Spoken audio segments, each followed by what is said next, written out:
So here's another just example of how the media have been focusing on this issue, the economic media, lately. So in the Washington Post, a recent article said, when workers become more efficient, it's normally a good thing, but lately it has acted as a powerful brake on job creation.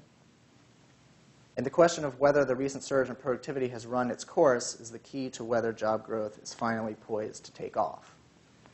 So that's sort of, this is a major concern at the Fed right now as well in our debates about how do we forecast the economy, what does the Fed need to do to stimulate the economy or to slow it down. The really important question is, well, what's productivity growth going to be going forward?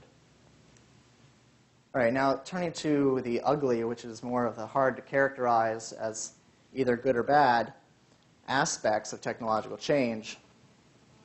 The fact is the gains are not uniform, certainly not in the short run, even in the long run.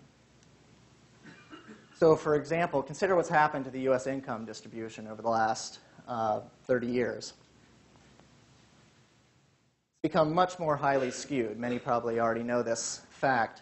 So here's a couple statistics to illustrate this. In 1978, the top 1% of wage earners accounted for 6.4% of national income or earnings. And by 2004, that top 1% accounted for 12.4%. So a doubling in the amount of income in the country going to that top 1%. Now, that's probably caused by a lot of factors.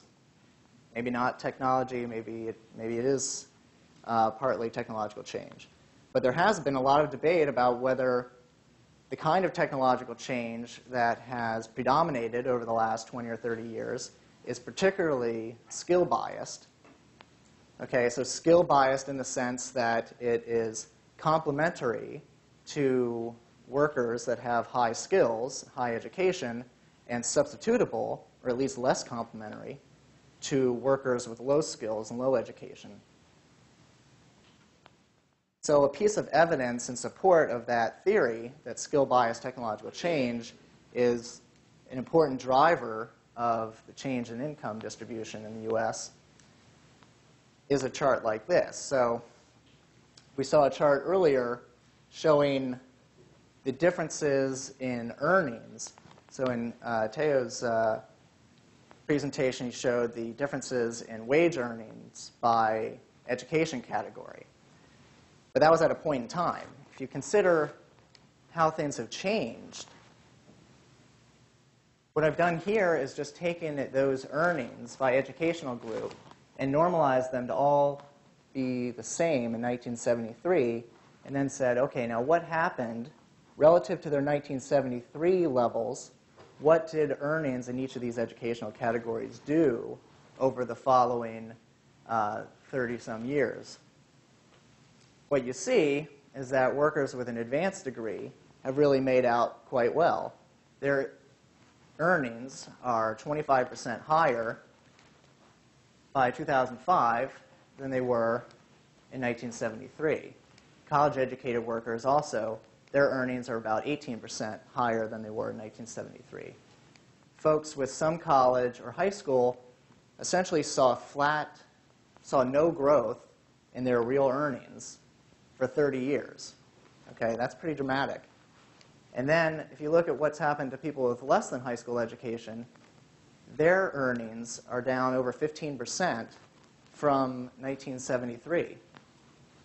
Okay, so again, there's a lot of debate about what's driving this, but a leading contender is technological change, being skill-biased, benefiting those that have the skills that make the most use of IT and other technologies, and replacing workers, or replacing the kinds of skills that people with less than high school education have.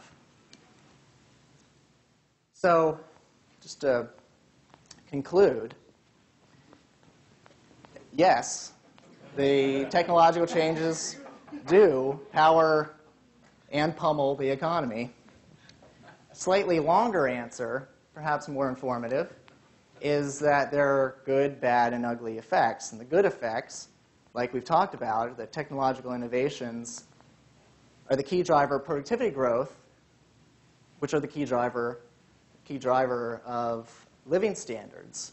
And over the long haul in the United States, if you look back over centuries, or a century, you see that living standards have improved immensely in the United States, and it's hard to find any individual that has not seen living standards improve over that long period, or a type of individual.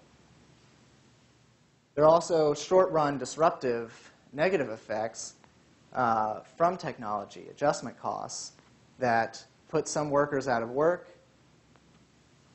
You hope that over the long run, that the economic pie grows and those workers get retrained and get new jobs. But as I showed you, it's not clear whether even over long hauls, like 25, 30 years, there's still the possibility that some workers are just made permanently worse off at least by skill-biased technological change.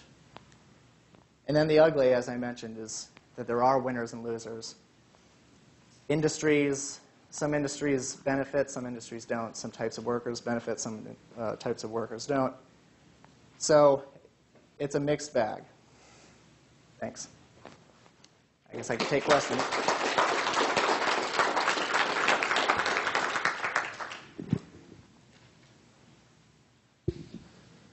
That was terrific. Can you tell us a little bit about some of the policy changes and suggestions you might have to mitigate the bad and the ugly, and maybe do more to increase the good?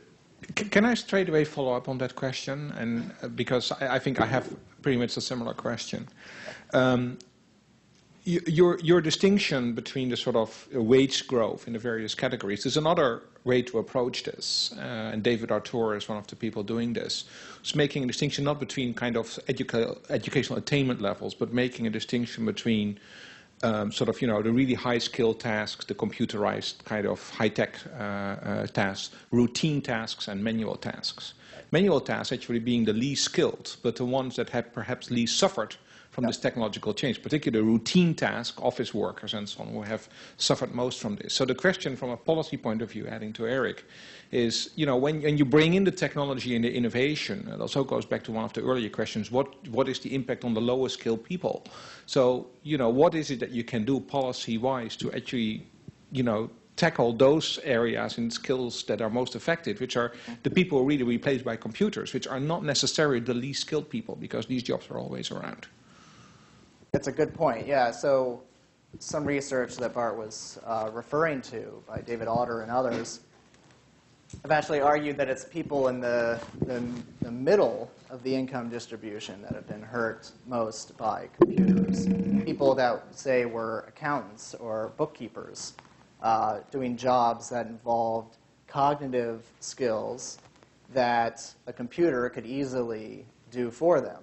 But a computer cannot fix your refrigerator, and it can't, put in new electricity in your house.